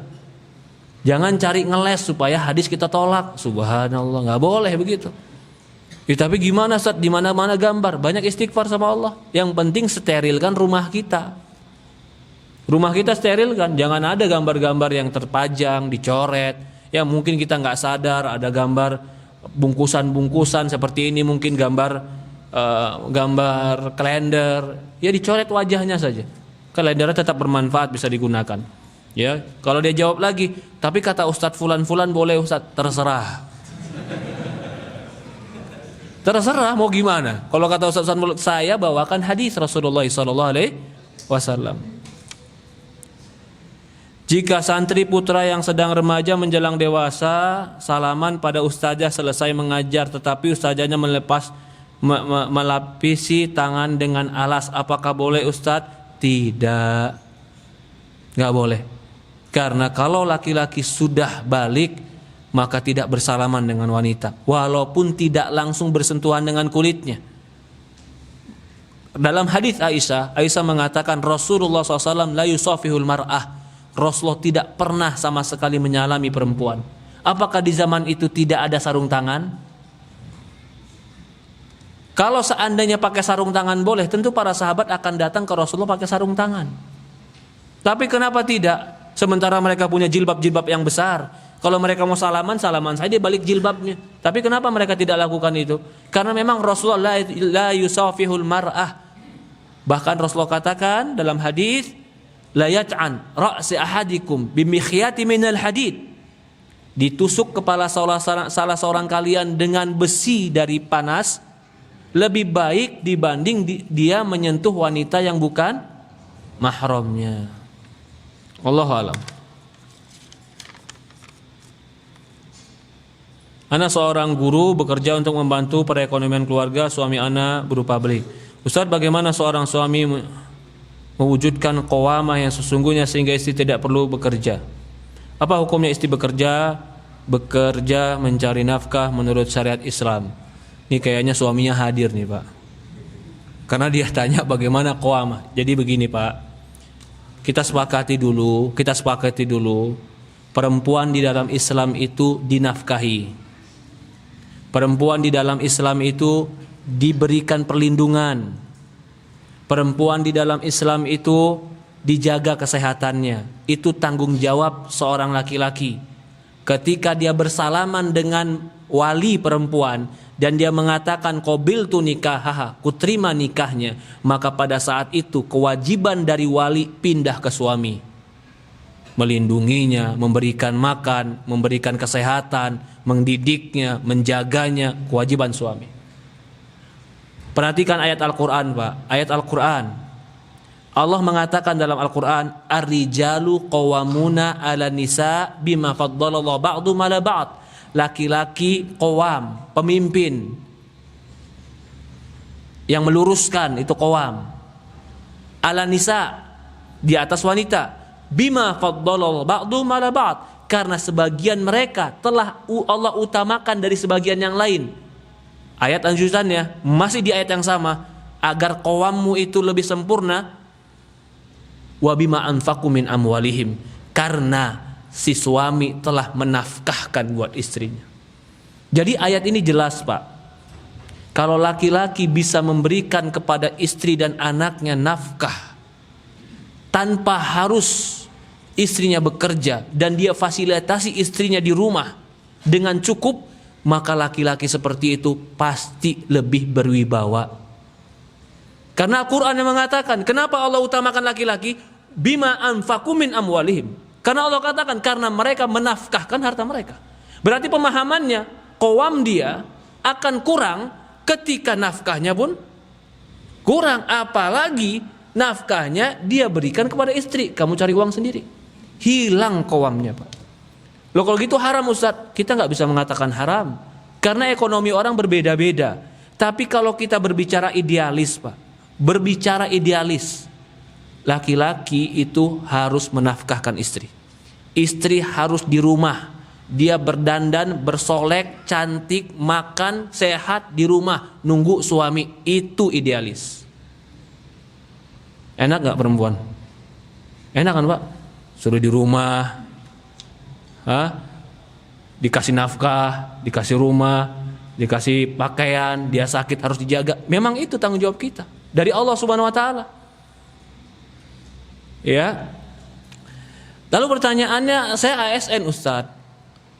Maka jawabannya, kalau ternyata tuntutan kehidupan seperti itu tidak haram selama tetap menjaga rambu-rambu syariat. Berarti ketika si istri mengambil tugas suami, mencari nafkah tugas siapa? Suami. Sekarang si istri bantu suami mencari nafkah. Dia bantu suami tidak ini? Bantu. Alangkah eloknya suami di rumah bantu istri. Ini yang sekarang sering terjadi, Pak. Pergi kerja sama suami istri pergi kerja bareng, pulangnya bareng. Begitu sampai rumah, si istri masih nyuci, masih masak, si suami main HP. Kerja bareng, gaji bareng, sampai rumah yang kerja siapa? Istri. Ini banyak istri protes, Pak. Ketika dia udah bantu kamu dari sisi ekonomi, bantu dong di rumah. Oh enggak, kecuali satu. Si istri kemauan dia kerja, si suami bilang kamu jangan kerja, saya penuhi kebutuhan kamu. Enggak, saya mau kerja, enggak betah di rumah. Akhirnya si suami ngalah. Yang penting kamu tetap jaga syariat dan tetap jaga kewajiban. Kerja nih si perempuan. Uang nafkah dari suami enggak dikurangin. Gara-gara dia kerja nggak dikurangin juga, tetap penuh dikasih uang si istri buat istri sendiri. Maka ketika dia pulang ke rumah, dia wajib mengerjakan kewajibannya sendiri karena itu keinginan dia. Jangan pula dia sampai rumah marah-marah, suami nyenggol, dia malas nyenggol balik, nggak mau dipegang. Itu nggak benar, nggak benar yang seperti itu. Dengan alasan saya capek. Memang perempuan nggak disetting untuk kerja keluar, begitu dia pulang pasti dia capek. Laki-laki dia kerja memang disetting ototnya, tenaganya untuk kerja di luar. Pulang ke rumah disenggol istri, masih bisa dia datengin istri. Karena tenaga suami beda, tenaga laki-laki beda. Sekarang kalau ditanya idealisme, Ustadz, perempuan di rumah. Loh kalau gitu gimana, Ustadz? Islam gak ngajarin perempuan jadi orang hebat, Ustadz. Silahkan kau jadi orang hebat tapi gak keluar rumah. Gimana ceritanya, Ustadz? Hebat tapi gak keluar rumah. Khadijah bisa. Khadijah pedagang kaya raya tapi nggak pernah pergi ke Syam. Khadijah kaya raya, semua orang tahu tentang kaya rayanya Khadijah, tapi dia nggak pernah dagang sendiri. Bisa Khadijah. Maka, tapi kalau saya katakan di sini, nasihatnya adalah bagaimana Ustadz jika saya dan suami ini tadi. Bagaimana seorang suami menunjukkan qawam? Apakah hukum istri bekerja mencari nafkah menurut syariat Islam? Kita bilang tadi boleh jika ada kebutuhan. Tapi kalau ditanya hukum asal, laki-laki perempuan itu di rumah. Itu hukum asalnya. Allahu a'lam. Mau tanya, jika bersedekah pahalanya diniatkan untuk kakak atau keponakan yang sudah meninggal, boleh tidak? Waalaikumsalam. Jawabannya boleh, karena ada orang yang pernah mensedekahkan niatnya untuk orang meninggal di zaman Rasulullah, yaitu orang yang punya hutang. Dia katakan, ya Rasulullah, hutangnya aku yang nanggung. Disedekahkan untuk orang itu. Apakah orang yang menjadikan rumahnya sebagai tempat untuk belajar dan mengajar ilmu Quran mendapatkan pahala? sama seperti orang belajar agama di masjid musola? Dan apakah tanda ilmu yang berkah pada diri kita? Ya, kalau kita mempersiapkan orang untuk belajar ilmu agama, maka kita dapat bagian ilmu pahalanya. Man jahazal ghazi faqad ghaza. Kata Rasulullah SAW, barang siapa yang mempersiapkan orang berperang, maka dia telah mengambil bagian dari perang. Bahkan bukan hanya majelis ilmu, kita fasilitasi majelis ilmu, kita bantu majelis ilmu, atau rumah kita sediakan untuk majelis ilmu, kita dapat pahala itu. Bahkan bukan hanya itu, anak-anak kita yang kita pondokkan pesantren, Pak, yang dia ngapal Quran, tapi kita yang biayain dia, kita yang memfasilitasi dia, kita dapat pahala sebagaimana penghafal Quran dapat pahala. Ya, seperti itu. Kalau ditanya bagaimana tanda ilmu, ya ilmu yang berkah itu adalah ilmu yang mengantarkan kepada amal, mengantarkan kepada ketawaduan, kerendahan hati, ilmu yang mengantarkan kepada takut kepada Allah Subhanahu wa taala. Apa hukum sungkeman di acara pernikahan anak, sungkem kepada orang tua sampai mencium kaki? Enggak boleh. Ini namanya adab tanpa ilmu. Enggak boleh, Pak. Bagaimana menyikapi lingkungan yang merayakan 17 Agustus di dalamnya ada joget-joget, lomba, campur baur laki-laki dan perempuan. Kita sudah tahu umumnya tapi tidak berani untuk menyampaikan. Ya kalau tidak berani menyampaikan paling tidak ikut-ikutan kalau di dalamnya ada kemaksiatan. Ya, tapi kalau kita umpamanya ya kita nggak ikut-ikutan, tapi kalau ternyata kita bisa, oh ternyata kita sebagai ketua tokoh RW, RT, lombanya dirubah. Lebih bermanfaat. Nah, ini lebih baik kan? Lomba rumah yang terbersih umpamanya, kan lebih bagus. Atau lomba keluarga yang paling sering ke masjid, lebih bagus kan begitu. Iya, daripada lomba-lomba nggak bermanfaat, lomba-lomba nggak bermanfaat, yang konyol nggak bermanfaat, dunia nggak dapat, akhirat nggak dapat. Mana yang lebih afdol dalam bersedekah? Apabila punya uang sedikit berniat untuk sedekah buat pembangunan masjid, pada saat yang sama saudara atau teman dekat atau mungkin ustadz yang juga sedang membutuhkan. Syukron, jazakallah khair. Ada masjid butuh sedekah, uangnya sedikit, tapi ada orang minta pertolongan, butuh sedekah juga. Mana yang lebih afdol? Kalau saya memilih kepada kerabat dekat. Karena bersedekah dengan kerabat dekat dapat dua pahala, pahala sedekah dan pahala kerabat. Loh, nanti ke masjidnya kapan Ustaz? Insya Allah dari rezeki lain baru buat ke masjid. Iya. Kemudian sekali lagi terakhir di sini, sebagai seorang penuntut ilmu yang baru, sebaiknya kajian yang mana yang harusnya anak datangi? Selama ini anak hanya ikut kajian ustadz-ustadz kibar atau yang sudah terkenal, yang kajian tematik, sedangkan tema anak bilang sebaiknya ikut kajian kitab.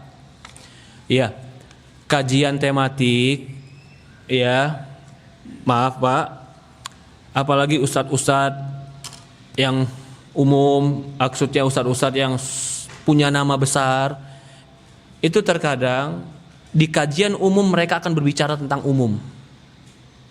Karena akan merekrut orang banyak.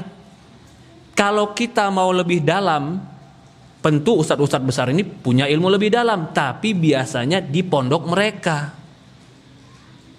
Ya kan? Kita mau belajar ilmu yang dalam sama Ustadz Syafiq, nggak mungkin semua ilmu Ustadz Syafiq dikasih di tablik akbar. Kita juga bingung. Doktor yang ngasih, bingung kita kan? Tapi dia pasti kasih ilmu-ilmu yang umum. Mau yang ilmu lebih dalam tentang Ustadz Syafiq, pergi kemana? Ke pondok dia. Nah sekarang kita butuhnya yang umum atau yang lebih dalam? Kan ini kebutuhan kita. Oh Ustadz, saya butuhnya lebih dalam lagi. Apa sih, kan Ustadz bilang tadi tauhid itu masukkan ke surga. Saya pengen tahu tauhid itu apa, pembatal tauhid itu apa, perusak tauhid itu apa. Kalau kayak begini biasa di tablik akbar nggak dapat. Karena tablik akbar lebih umum, banyak yang dijaga Pak. Lisannya dijaga, ilmunya dijaga. Bilang bid'ah aja kadang-kadang nggak dibilang bid'ah, bilangnya nggak sunnah Rasul. Itu kan beda. Ya bukan salah juga, karena memang yang datang lebih umum. Nah, sementara kita butuh ketegasan. Di mana Ustadz kalau ngomong bid'ah itu bid'ah? Biasanya di kajian khusus. Maka tetap harus belajar di kajian-kajian khusus sama ustadz-ustadz yang pakai kitab terurut. Ada kurikulum, akidah duluan, habis akidah tentang tauhid, akidah tentang iman, akidah lebih umum daripada tauhid. Setelah itu nih, saya kasih kurikulumnya. rukun Islam, rukun iman. Rukun Islam 5, rukun iman 6. Belajar rukun Islam, la ilaha illallah, salat, puasa. Kalau kita mau haji, belajar haji. Kalau kita mau zakat, belajar zakat. Kalau belum belajar haji dan zakat, 3 dulu dari rukun Islam. Pindah ke rukun iman. Beriman kepada Allah, beriman kepada Rasul, beriman kepada kitab, beriman kepada hari akhir, beriman kepada 6 rukun iman. Itu kurikulumnya. Itu kurikulum ilmu yang paling penting dalam belajar. Ya, jadi kalau mau ditanya ilmu apa, ilmu itu yang kita pelajari. Dan tetap harus di majelis-majelis yang lebih intens. Bukan hanya majelis, bukan berarti oh jangan tabligh akbar, enggak, kita enggak seperti itu juga. Penting tabligh akbar itu. Penting tabligh akbar untuk memberikan pengetahuan, memberikan motivasi, mengumpulkan orang banyak, penting. Tapi kalau terus tabligh akbar tanpa memperdalam ilmu, akhirnya ilmunya kurang dalam. Allahu a'lam. Mungkin ini saja. Kurang lebih mohon maaf. Semoga Allah rahmati kita, semoga Allah ampuni kita, semoga Allah berikan kita berkahan. Subhanakallahumma wa bihamdi asyhadu an la ilaha illa anta nastaghfiruka wa atubu ilaik. Assalamualaikum warahmatullahi wabarakatuh.